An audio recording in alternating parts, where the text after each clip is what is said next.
আন্তর্জাতিক রাজনীতির বড় এক ক্ষেত্র হয়ে উঠেছে বাংলাদেশ। আমেরিকা থেকে শুরু করে ভারত, চীন কিংবা রাশিয়ার মতো পরাশক্তি দেশগুলোর সরাসরি হস্তক্ষেপ এখন দৃশ্যমান। নিজ নিজ স্বার্থে বাংলাদেশের রাজনৈতিক দলগুলোর সঙ্গে সমঝোতা বাড়াচ্ছে এসব দেশ। পাশাপাশি আগামীতে বাংলাদেশের সরকার গঠনের জন্য স্থানীয় দলগুলোর দৌড়ঝাঁপ চলছে। সেখানে ব্যতিক্রম নয় বিএনপিও। সে ধারাবাহিকতায় 5 আগস্ট পরবর্তী সময়ে কয়েক দফায় চীন সফর করেছে দলটি। সম্প্রতি বিএনপির মহাসচিব মির্জা ফখরুল ইসলাম আলমগীরের নেতৃত্বে 10 সদস্যের একটি প্রতিনিধি দলের চীন সফর করেছে। গত 27 জুন রাতে চীন সফর শেষ করে দেশে ফিরে বিএনপি মহাসচিব মির্জা ফখরুল বলেছেন, চীন সফরের মধ্য দিয়ে দেশটির কমিউনিস্ট পার্টির সাথে বিএনপির সম্পর্ক আরো শক্তিশালী হয়েছে। এছাড়া বিএনপি প্রতিনিধি দলের এই সফরটিকে রাজনৈতিক অঙ্গনে যথেষ্ট গুরুত্বের সঙ্গে দেখছেন তারা। বিএনপির ওই প্রতিনিধি দল ছিলেন দলটির স্থায়ী কমিটির সদস্য গয়েশ্বর চন্দ্র রায়। গণমাধ্যমকে দেয়া তার বিবৃতিতে উল্লেখ করেন, সফরটি খুবই ভালো হয়েছে। সামনের নির্বাচনে আমরা যদি সরকার গঠন করি তাদের যেন সমস্যা না হয়, এর ধারাবাহিকতা যেন বজায় থাকে, এগুলো নিয়ে আলাপও হয়েছে। তারাও ইতিবাচক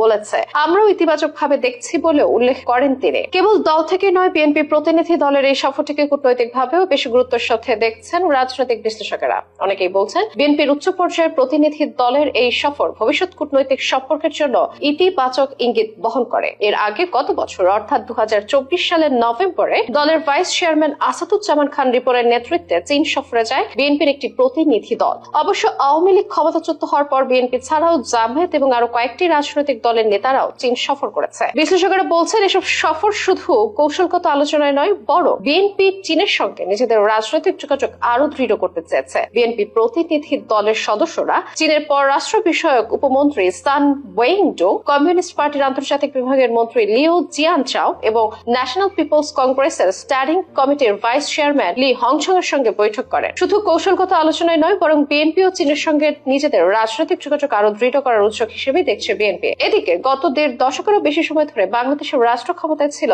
আওয়ামী লীগ। এই সময় বাংলাদেশের সাথে চীনের অর্থনৈতিক এবং ব্যবসায়িক সম্পর্ক ছিল বেশ ইতিবাচক। বিশ্লেষকেরা বলছেন, বাংলাদেশের সাথে চীনের প্রায় $42 বিলিয়ন বিনিয়োগ রয়েছে, যে কারণে চীন বাংলাদেশের বিভিন্ন রাজনৈতিক দলগুলোর সাথে সুসম্পর্ক বজায় রাখতে চায়। বিশ্লেষকেরা মনে করছেন, অর্থনৈতিক এবং ব্যবসায়িক কারণে শেখ হাসিনার সরকার পতনের পর বাংলাদেশে বিএনপি, জামায়াত, এনসিপি সহ বিভিন্ন রাজনৈতিক দলগুলোর সাথে যোগাযোগ রক্ষা করে চলেছে দলটি। সে কারণে বিএনপিকেও বেশ গুরুত্ব দিচ্ছে চীন। এছাড়াও এখানে দুই দেশের অর্থনৈতিক বিষয়টিও বেশ গুরুত্বপূর্ণ, কারণ এই সফরে বিএনপির সাথে আলোচনার মাধ্যমে আসলে চীন কি চায় সেটাও বিএনপির কানে দিয়ে রাখছে। অন্যদিকে বাংলাদেশে চীনের যে বিনিয়োগ রয়েছে সেগুলো নিয়ে আলোচনা করে রেখেছে ভবিষ্যতের নিশ্চয়তার জন্য। বিশ্লেষকরা আরো বলেছেন, ভবিষ্যতে বিএনপি সরকার গঠন করলে যেন দেশের তাদের বিনিয়োগ এবং ব্যবসা বাণিজ্যে কোনো ধরনের সংকট না থাকে, সে কারণটিকে বেশি প্রাধান্য দিচ্ছে চীন। এটি অবশ্য বিএনপিও মানছে, কেননা এই সফরে বিএনপি প্রতিনিধি দল যখন চীনা কমিউনিস্ট পার্টির সাথে বিভিন্ন বৈঠক করেছে, সেখানে এসব বিষয়ে নানা আলোচনা হয়েছে। সম্প্রতি বাংলাদেশ এবং পাকিস্তানকে নিয়ে চীনের পররাষ্ট্র সচিব পর্যায়ে একটি ত্রিপক্ষীয় বৈঠকে 3 দেশের সমন্বয়ে একটি সম্ভাব্য জোট গঠনের উদ্যোগ দেখা গেছে। বিশ্লেষকরা মনে করেন, এই উদ্যোগের পেছনে ভারতকে একটি বার্তা দেওয়ার চেষ্টা থাকতে পারে। এমন এক উদ্যোগের মাধ্যমে বাংলাদেশের প্রধান রাজনৈতিক দল বিএনপির সঙ্গে ঘনিষ্ঠ সম্পর্ক বজায় রেখে চলেছে চীন। বিশ্লেষকেরা বলছেন, বিগত আওয়ামী লীগ সরকারের আমলে ভারতের সাথে বাংলাদেশের অত্যন্ত সুসম্পর্ক ছিল। আওয়ামী লীগ সরকার পতনের পর চীনের সুযোগটি কৌশলে কাজে লাগাতে চাচ্ছে। তাই সব মিলিয়ে বাংলাদেশের বড় দলগুলোর সঙ্গে সম্পর্ক জোরদার করতে, নিজেদের রাজনৈতিক এবং অর্থনৈতিক স্বার্থ নিশ্চিত করতে এমন কৌশলে আগাচ্ছে চীন।